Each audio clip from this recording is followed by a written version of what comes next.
1952 suddenly grew up to be a papa-san right fast. I was successful in getting out of the service in 1946, married Olegay Cottony, and in 1951 somebody kicked the filing cabinet and my name fell out, and they called me back in the service. I went to Fort Bragg, North Carolina, and was assigned to a searchlight unit to reactivate one there and then go to Korea to take over one already in active duty there. En route to Korea, they changed my orders and I went to the 809th Aviation Engineer Battalion instead. Then I didn't know what a searchlight unit was. And you say you flick your Bic today, but I didn't know how to flick that unit over there. And I was glad that they transferred me into the aviation engineer. Now this is when I first got there in June of 1952. And I started growing a mustache, as you can see, that did reach 14.5 inches before I got home in March of 1953. Lieutenant Meeker was my executive officer, one of the finest officers I ever knew in front of our order room.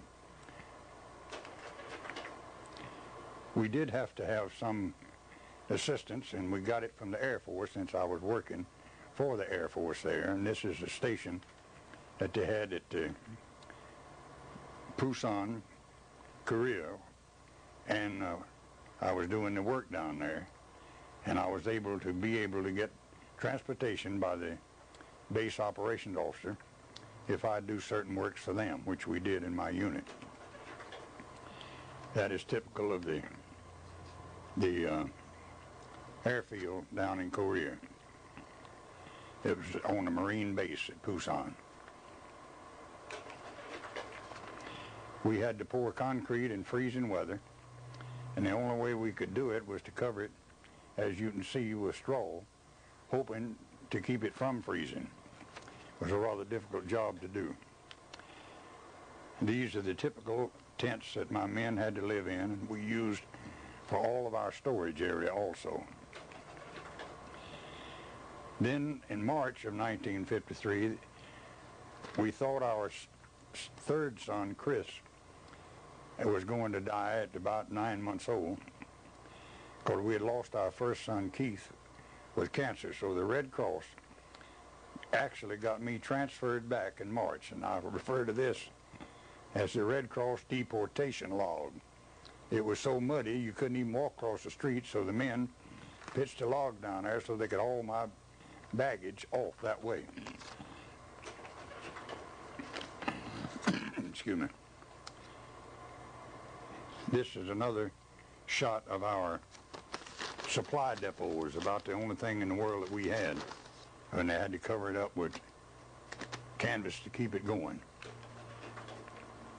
And that's the way they repaired the airplane. They couldn't get a hangar big enough, so they just built a little shed and stuck it in. Pilots, again, taking us wherever we needed to go. That happens to be in the Air Force barracks in Japan, where I was lucky enough to be able to fly over and pick up stuff, and that's one of the places there. A good shot of the runways again. Big repair job going on here. We're looking at Korea from the air. There's the big cargo planes that hold everything for us. That's another shot of the order room, except we got two of my officers there now. And these are the people that would fly me around wherever I needed to go. And it's funny, but Eddie Rickenbacker Jr., a second lieutenant, actually was my, shall we say, cab driver by air. He flew me most anywhere I needed and wanted to go whenever. More runways we're having to do. Other officers. Another barracks in Japan. They even grew oranges there, as you can see.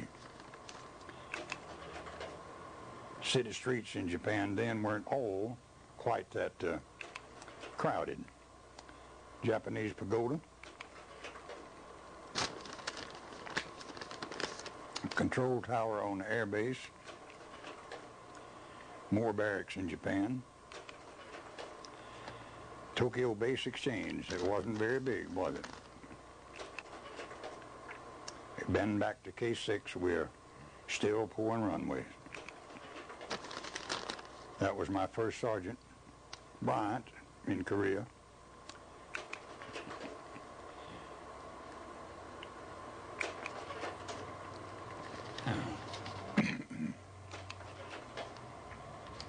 More runways.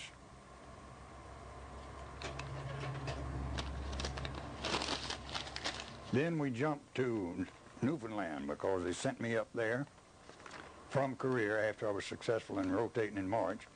We were blasting bog on the Hanson Memorial Highway from Stephenville to Stephenville Crossing.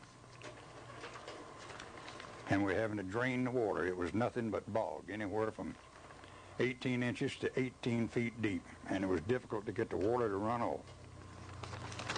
Now, if you don't think that one was stuck, you ought to just try to remember how much effort it took to pull that thing out.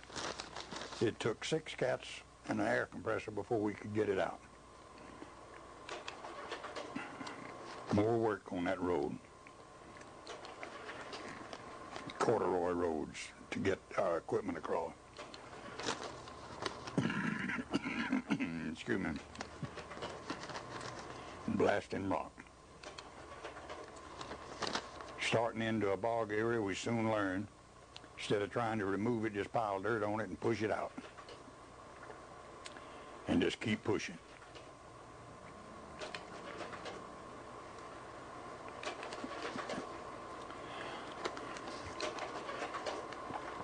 That's a 50-ton rock crusher we had to carry wherever we wanted to go.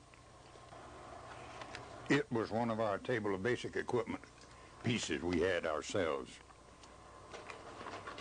This is the side of a 150-ton rock crusher that we used down by Noel's Pond.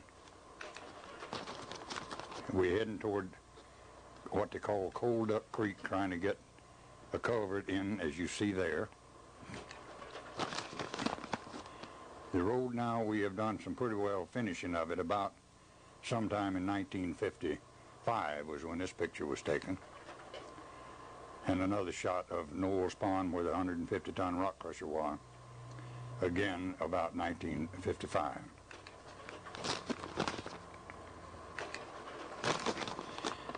That was when I had gone into the 347th Engineer Aviation Battalion from Orlando, Florida. In June of 1953, we went up there. We also built the base salvage yard. That's the entrance to it. And again, we were getting awfully lot of vehicles stuck, as you can see. It was a mess. The most expensive real estate that the United States Army, I think, ever had anywhere was 37 acres in the entire area, but it was millions of dollars per acre in cost.